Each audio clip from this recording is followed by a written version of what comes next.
Bonjour à tous. La présentation que je souhaiterais vous faire est en lien avec l'économie circulaire, notamment d'un point de vue méthodologique. Je souhaiterais vous présenter, comme vous voyez sur l'écran avec le titre que je propose, l'écologie territoriale à Haussois et en Maurienne. Donc, je voudrais juste vous rappeler que la vallée de la Maurienne, pour ceux qui ne le sauraient pas, est une des vallées en France, en Savoie. C'est la vallée la plus longue des Alpes françaises, donc, qui s'étend d'ouest en est jusqu'à la frontière italienne. Et cette vallée de la Maurienne nous a servi de terrain d'investigation, d'abord en lien avec la commune d'Aussois, qui est plutôt dans la partie est et proche de l'Italie de cette vallée, puis à l'échelle de l'ensemble de la vallée. Alors, au cours d'un premier travail, nous avons commencé à réfléchir en termes d'écologie territoriale sur une analyse des activités créatrices de richesse. L'idée est de mieux comprendre comment sont créées les richesses à l'échelle d'un territoire à travers non pas des questions purement économiques, d'argent, mais davantage en se fondant sur les flux de matière et d'énergie qui peuvent circuler. C'est la méthode du métabolisme territorial ou industriel que l'on trouve également en commun avec l'écologie industrielle et tous les travaux sur les synergies éco-industrielles. L'idée ici est davantage de raisonner à partir donc, des activités qui structurent le territoire, qui créent de la richesse. Et dans le cas d'Aussois, cela nous a été donné de comprendre que les principales activités structurantes pour la commune étaient respectivement le sous-système agricole, le sous-système touristique, le sous-système eau-énergie et le sous-système résidentiel. Notre travail consiste à modéliser le territoire à partir de ces activités structurantes pour répondre à une question économique assez classique. Qu'est-ce qui rentre dans le système? Donc, quels sont les inputs, pour parler comme les économistes, et qu'est-ce qui en sort? Quels sont les outputs? Simplement, une fois de plus, ces inputs et ces outputs sont à la fois pour nous, depuis ces travaux qui ont eu lieu à Haussois, des flux physiques, mais également des flux immatériels. Le modèle proposé, et on peut le représenter de façon assez simple. Vous avez un territoire, vous déterminez le périmètre du territoire que dont vous souhaitez faire le diagnostic. Vous découpez ensuite le territoire en différentes activités créatrices de richesse et ensuite vous concentrez sur les différentes activités créatrices de richesse. Et vous voyez, à gauche ont été mis les différents types de ressources qui sont mobilisées pour créer cette richesse.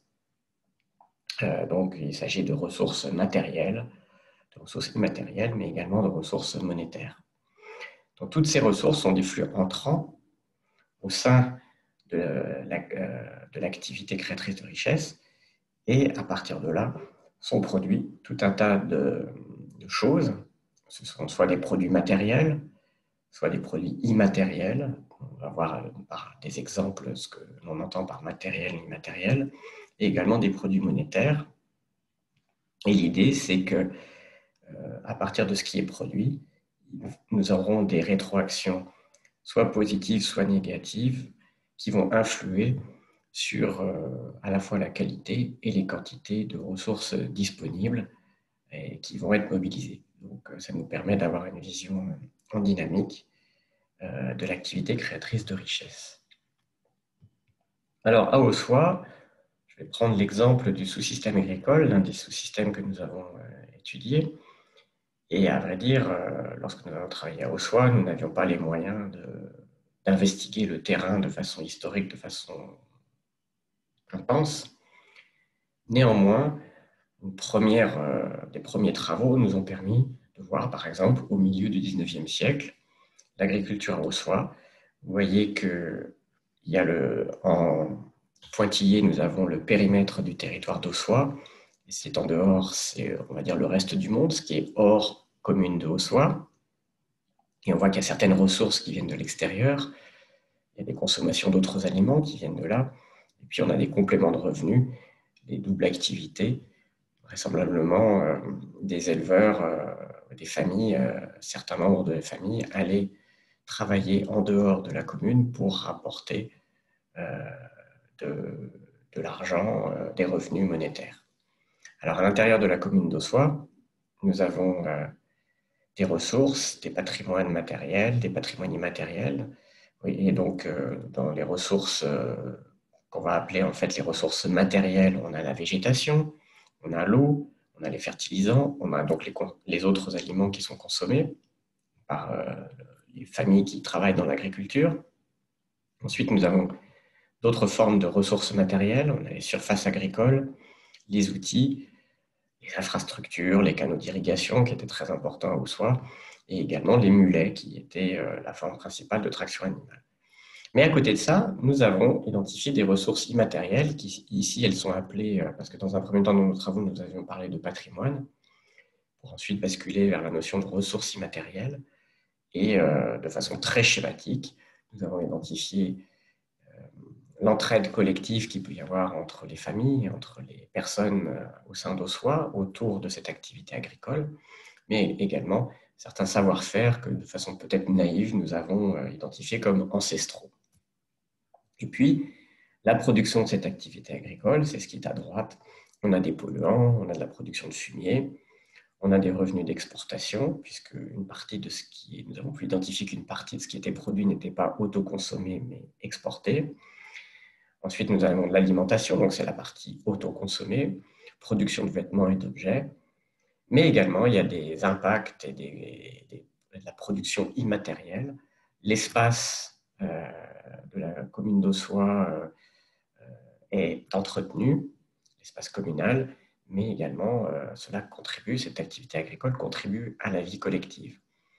Et sur ce schéma, ce que nous avons tenu à mettre en évidence, c'est qu'il y a des multiples rétroactions, qu'elles soient positives ou négatives, qui font que, à partir de ce qui est produit, on a un retour vers les ressources, que ce soit en positif, donc la production de fumier qui sert de fertilisant, les revenus d'exportation qui permettent par exemple d'acheter des outils, mais aussi ça peut être négatif, les polluants qui viennent donc souiller l'eau et donc la rendre impropre à la consommation.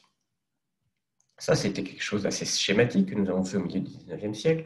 Je peux juste vous montrer ici ce que l'on a fait plutôt pour un travail à partir des données de l'agriculture à Aussois en 2012.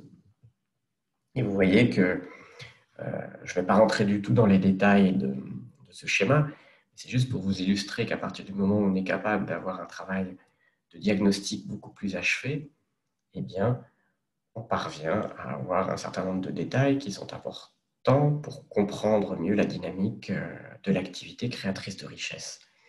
On voit aussi que nous avons été obligés, si vous voyez le périmètre d'Aussois en pointillé, de faire en sorte que certaines activités ou que certains aspects sont à la fois internes et externes à Aussois. Par exemple, typiquement, la transformation et la distribution n'est pas une activité purement interne à Aussois, puisque la coopérative se situe en dehors du périmètre de la commune d'Aussois. Donc, en fait, on voit très vite que les frontières internes et externes que nous situons pour l'analyse de notre territoire sont en grande partie mises à mal par les activités humaines, et cela est bien normal.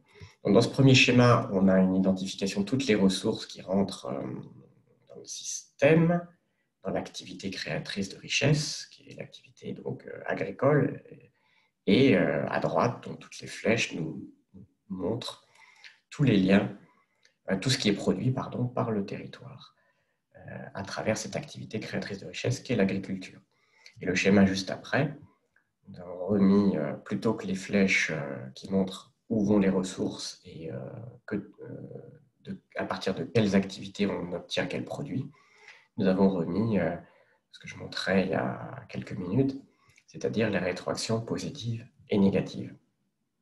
Donc, nous avons mis au point une nouvelle méthode, beaucoup plus qualitative, dans le sens où même si nous cherchons à quantifier un certain nombre de flux, nous voulons donner de l'importance également à la partie immatérielle du territoire, de ce qui fait que cela fonctionne, parce qu'on ne peut pas comprendre l'agriculture uniquement par des flux matériels. Il faut savoir aussi qu'est-ce qui se passe en termes d'organisation d'acteurs, en termes de savoir-faire, en termes oui, de différentes choses qui font que les flux matériels sont transformés d'une certaine façon plutôt que d'une autre. Alors, nous avions aussi travaillé sur les jeux d'acteurs, et vous voyez qu'en complément des schémas que je vous ai présentés, il peut être utile d'avoir des schémas avec les jeux d'acteurs, les relations entre les acteurs. Je ne vais pas rentrer non plus dans les détails parce qu'il s'agit pour le coup d'un schéma beaucoup plus classique. Mais vous voyez, nous avons mis les agriculteurs au centre, en lien avec les coopératives, et on voit tout un tas d'autres acteurs qui sont impliqués.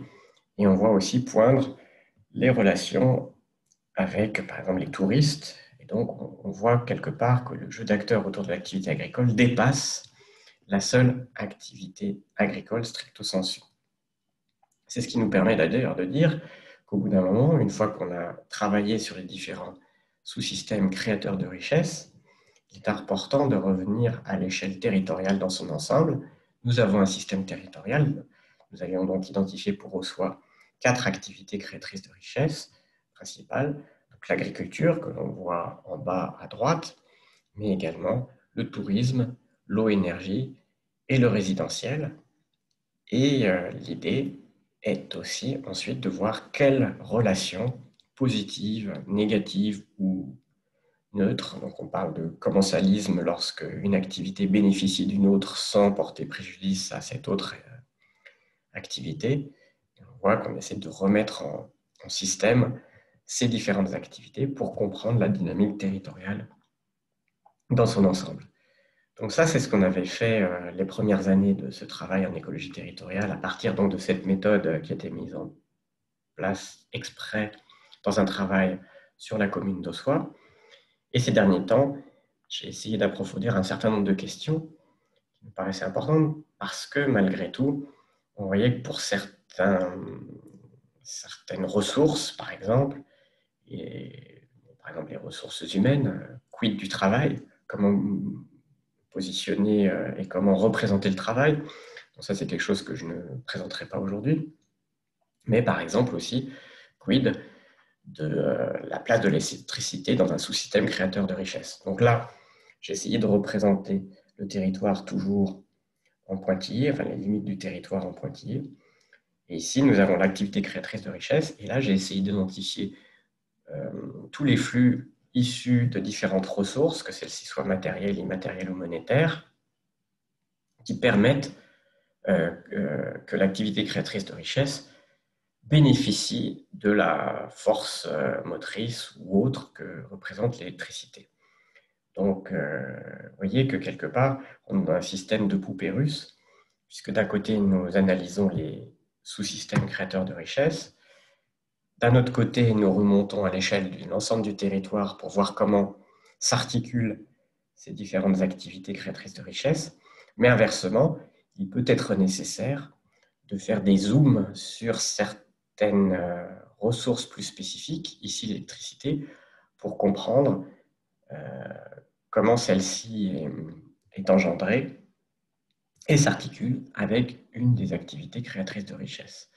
Et de même, on voit à droite, nous avons ici juste modélisé de façon très très schématique quelles sont les principales retombées, donc les principaux produits de l'activité créatrice de richesse, sans oublier, avec la flèche en bas qui repart de droite à gauche, la fraction des flux produits qui repartent dans le système dans une logique de dynamique. Donc ça, c'est un aspect que nous avons travaillé. Et puis un autre aspect qui paraissait malgré tout encore insuffisamment travaillé, c'est celui de la relation à l'environnement au sein du métabolisme. Et il nous a paru récemment nécessaire d'introduire également les ressources que j'ai appelées socio-écologiques, en relation avec l'idée que nous travaillons sur des socio-écosystèmes, des systèmes socio-écologiques. Mais c'est vrai qu'aujourd'hui, la notion de socio-écosystème apparaît comme beaucoup plus forte et surtout beaucoup plus fédératrice en termes de différentes disciplines. Donc, qu'est-ce que sont ces ressources socio-écologiques? Ce sont des ressources qui sont construites par les sociétés humaines en lien avec la nature on construit des ressources donc, à cheval qui ne sont ni purement humaines, ni purement naturelles. Et ces ressources sont construites à partir de tout un tas de savoirs, de croyances et de techniques qui sont donc mobilisées. On peut donner l'exemple, pour que ce soit plus parlant, du fourrage pour le bétail en moyenne.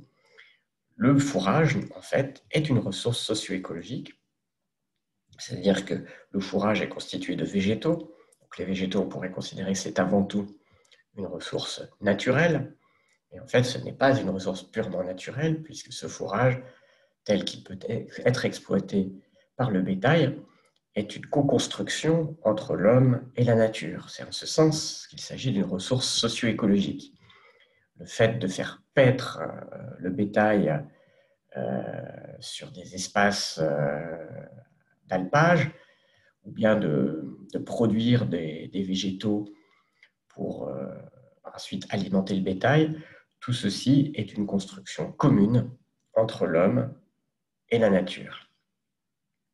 Et de ce point de vue-là, d'ailleurs, ces dernières années, il a beaucoup été question de parler de services rendus par la nature, de services écosystémiques.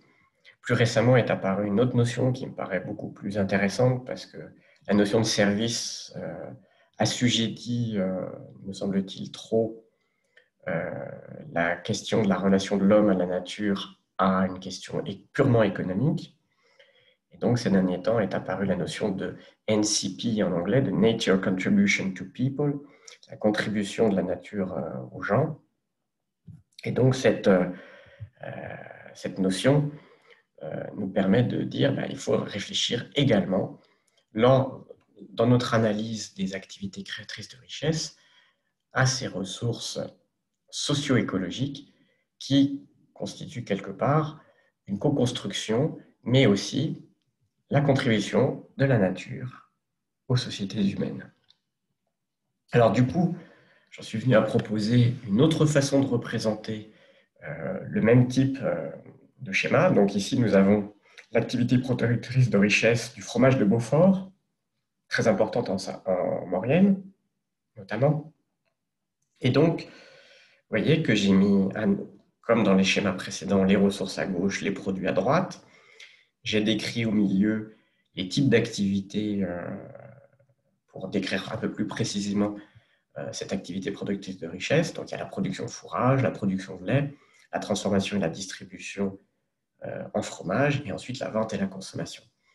Et vous noterez que les différents, que ce soit du côté des ressources comme des produits, il y a tout un tas de couleurs différentes. En fait, j'ai considéré qu'il était intéressant d'avoir un code couleur en fonction du type de ressources mobilisées. C'est ainsi que les ressources en jaune sont les ressources qu'on va appeler les ressources monétaires. Par exemple, les subventions de la PAC sont clairement des ressources monétaires. Lorsqu'une ressource est entièrement verte, on considère que cette ressource est purement naturelle.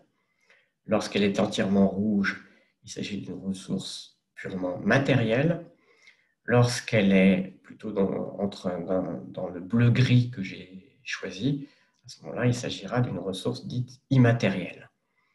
Et vous voyez qu'il y a un certain nombre, assez important quand même, de ces ressources, mais c'est vrai aussi pour les produits, qui sont un hybride entre différentes catégories. Et oui, par exemple, les alpages sont une ressource socio-écologique, et donc c'est à la fois quelque chose de matériel et d'écologique. En vert, écologique, en rouge, matériel. À la rigueur, j'ai même mis un peu, je ne sais pas si ça se voit, un petit peu de bleu-gris également, car les alpages représentent aussi une ressource, par certains côtés, immatérielle, les alpages étant parfois considérés comme également quelque chose de patrimonial, du patrimoine des sociétés qui vivent dans les Alpes ou dans d'autres milieux de montagne. Donc voilà, je ne vais pas rentrer dans les détails de tout ceci, mais vous voyez, l'idée est de comprendre, parce que notre première représentation qui séparait de façon très déterminée et franche les ressources matérielles, immatérielles et monétaires, finalement, ce découpage un peu trop net ne reflétaient pas suffisamment la réalité. Ainsi, dans les produits, juste pour donner un exemple, si vous regardez tout en bas à droite, il y a vivre en Maurienne. À partir d'entretien, on se rend compte que ce qui est produit, c'est effectivement des revenus. Pourquoi les gens qui produisent du Beaufort le font? Ils le font pour de l'argent, c'est vrai, mais lorsque les motivations ont été demandées, la plupart le disaient parce que ça nous permet de vivre en Maurienne.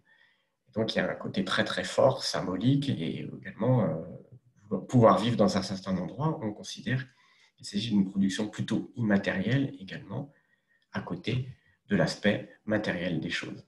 Alors tout ceci est évidemment contestable et mériterait une discussion plus approfondie avec les acteurs. Voilà, je vous remercie. J'ai essayé d'être le plus synthétique possible dans cette présentation. J'espère que cela a été relativement intelligible. C'est la première fois que je fais cet exercice en me filmant. J'espère que cela passe relativement bien et j'espère pouvoir avoir des échanges profitables avec les uns et les autres à partir de cette vidéo le 3 novembre prochain. Au revoir.